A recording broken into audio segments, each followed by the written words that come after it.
नमस्कार, आप देख रहे हैं न्यूज एक्सप्रेस। मेरा नाम है ऋतिक ठाकुर। उत्तर प्रदेश के विधानसभा चुनाव अब बेहद नजदीक हैं और ऐसे में तमाम पार्टियां जो हैं वो ग्राउंड पर अपनी मजबूती किस तरीके से वहां पर अच्छी पकड़ बनानी है उस पर लगातार काम कर रही है। बेशक वो कोई भी पार्टी हो, हम देख रहे हैं बीएसपी हो, बीजेपी हो, समाजवादी पार्टी हो, कांग्रेस हो या फिर तमाम और जो अन्य छोटे छोटे दल हैं, हर किसी की यही कोशिश है कि अब ये जो विधानसभा चुनाव आने वाले हैं इसमें अपने आप को मजबूत किया जाए और तमाम रणनीतियां जो है वो भी बनाई जा रही हैं। कोई सोच रहा है कि वो इंडिपेंडेंट पार्टी जो है वो चुनाव लड़े, तो कोई ये सोच रहा है कि कई ऐसे सहयोगी दलों के साथ मिलकर के अलायंस किया जाए। लेकिन इन सब के बीच देश की बड़ी राष्ट्रीय पार्टी कांग्रेस अब, क्योंकि इंडिया अलायंस में हमने कई बार देखा जब जब बात लोकसभा की होती है, सांसदों के चुनाव की होती है, तब ये जो अलायंस है साथ होता है। लेकिन कई बार ये भी सुनने में आया है कि हम स्टेट के लेवल पर एक साथ नहीं है। अब इन्हीं सारी बातों के बीच में जब ये यूपी इलेक्शन नजदीक आया है तो कांग्रेस के सांसदों ने सीधा दो टूक राय जो है हाईकमान के सामने रख दी। उन्होंने साफ साफ कह दिया कि जल्द से जल्द सपा के साथ हमें अलायंस कर लेना चाहिए। अब इसके पीछे का अगर हम समझे थोड़ी सी क्रोनोलॉजी क्या है तो वो यही होगी, क्योंकि तमाम जगहों पर जब जब चुनाव हुआ है,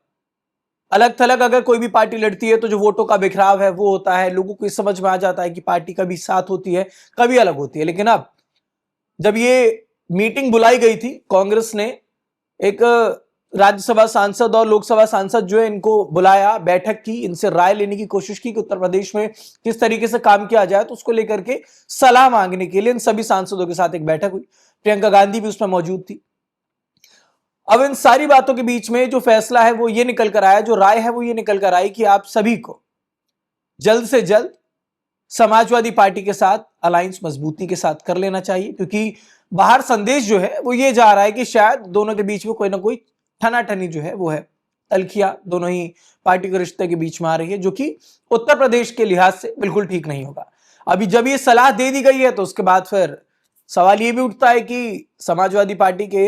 अध्यक्ष अखिलेश यादव तो कह चुके हैं कि जीत से ज्यादा जरूरी हमारे लिए सीटें हैं, सीट की गिनती से ज्यादा हमारे लिए जीत है। समाजवादी पार्टी के अध्यक्ष जब अखिलेश यादव ने बात कही तो कहीं ना कहीं माना गया कि कांग्रेस जिस तरीके से सीटों की मांग करती है,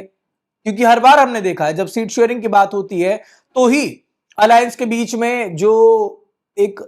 लड़ाई होती है, जो कलेश होता है, वो निकलकर सामने आ जाता है। और कांग्रेस की अगर बात करें तो कांग्रेस तमाम जगहों पर पहुंचती तो वो बड़े भाई की भूमिका में रहना चाहती है। लेकिन राज्य स्तरीय पार्टियां जो होती हैं, जिनका उस स्टेट में एक अच्छा वर्चस्व होता है, वो ये कोशिश करती है कि इसको लीड हम करें, इस चुनाव को लीड हम करें। इसका जीता जागता एग्जाम्पल आप बिहार देख सकते हैं। जो वहां पर आरजेडी है, आरजेडी वहां की लोकल पार्टी है,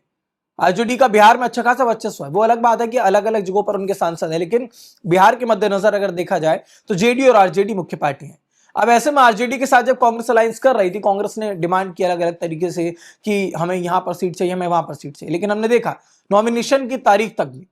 सीट शेयरिंग जो है वो हो नहीं पाई। और वजह क्या थी? वजह यही थी कि सीटों की गिनती ज्यादा थी। कई सीटें ऐसी थी जिस पर आरजेडी मजबूत थी, लेकिन कांग्रेस कह रही थी कि हमें वहां पर सीट चाहिए। और इन्हीं सब की वजह से जो एक लहर बनाई गई थी, यात्राओं को किया गया था, राहुल गांधी, तेजस्वी यादव एक साथ मिलकर यात्रा निकाल रहे थे, उन सबका इंपैक्ट अच्छा था। लेकिन जब दोनों ही पार्टियों के बीच में, अलायंस के बीच में एक बिखराव दिखने लग गया, कहा जा रहा था कि जो एक पार्टी से उप मुख्यमंत्री का नाम पहले घोषित कर देना, तो बहुत सारी चीजें हुई, तो इसकी वजह से लोगों को समझ आने लगा कि ठनाठनी है तो कोई फायदा नहीं। चुनाव से पहले जब ये लोग इतना लड़ रहे हैं तो चुनाव के बाद क्या होगा, तो उसका जो इंपैक्ट होता है वो बहुत ज्यादा खराब होता है। अब यही बात जो है उत्तर प्रदेश में ना हो, इसको लेकर के कांग्रेस के सांसदों ने आकलन किया, उसके बाद उन्होंने बैठक की और फिर ये बात जो है उन्होंने हाईकमान तक पहुंचा दी कि अब आप लोग अलायंस कर लेना चाहिए। इसके साथ ही साथ उन्होंने ये भी कहा कि कई ऐसी मजबूत सीटें हैं जिस पर हम लोगों को मंथन करने की जरूरत है और उसके बाद वहां से हम अपना कैंडिडेट उतारेंगे। आपको बताता चलूं कि समाजवादी पार्टी अयोध्या से तो अपना कैंडिडेट घोषित कर चुकी है। अब ये जो खबर आ रही है वो ये है कि कई बार ऐसा होता है कि कोई एक सीट होती है और उस पर अलायंस की कई पार्टियां चाहती हैं यहाँ पर हमारा जो कैंडिडेट है वो चुनाव लड़े। अब हर पार्टी को लगता है कि हमारा ये वाला कैंडिडेट जो है वो बहुत मजबूत है, तो इन्हीं सारी बातों पर अब चर्चा हो रही है। लेकिन सांसदों ने साफ तौर पर कह दिया है कि कांग्रेस को अब समाजवादी पार्टी के साथ अलायंस कर लेना चाहिए, उनको बैठक कर लेनी चाहिए, सामने बैठ करके समन्वय होगा, बातचीत होगी, किस बात पर किसकी मुहर लगनी है, किस तरीके से सीटों पर बात करनी है, किस तरीके से सीट शेयरिंग होगी, किस तरीके से दोनों ही पार्टियों को एक रोड मैप तैयार करना है 2027 के लिए। इन सारी बातों पर मंथन हुआ, चर्चा हुई और उसके बाद ये कह दिया गया कि अब कांग्रेस का अलायंस समाजवादी पार्टी के साथ बहुत महत्वपूर्ण माना जाएगा, क्योंकि अगर अलग हट के चुनाव लड़ा जाता है, समाजवादी पार्टी अगर अलग रूट पर चलेगी या कांग्रेस अलग रूट पर चलेगी, तो कहीं ना कहीं जो वोटों का बिखराव है वो होगा, वोट टूटेंगे और इसका सीधा फायदा जो है वो बीजेपी को होगा। अब सवाल ये है कि जब ये अलायंस होगा तो इसका क्या असर होगा।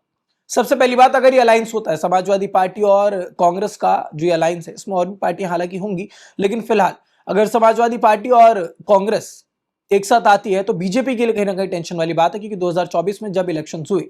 तो सभी ने देखा किस तरीके से एक अच्छी खासी जीत जो है उत्तर प्रदेश के लिहाज से लोकसभा सीटों में समाजवादी पार्टी को मिली। अब इन्हीं सारी बातों की वजह से जो है कहीं ना कहीं बीजेपी की टेंशन भी बढ़ सकती है, और यही इंडिया अलायंस के जो लोग हैं वो भी सोच रहे हैं, और कांग्रेस के सांसदों ने भी सोचा है कि अब हमें अलायंस करके उत्तर प्रदेश को भी मजबूती के साथ आगे बढ़ना चाहिए, इसके चुनाव हमें एक साथ मिलकर लड़ना चाहिए, क्योंकि साझा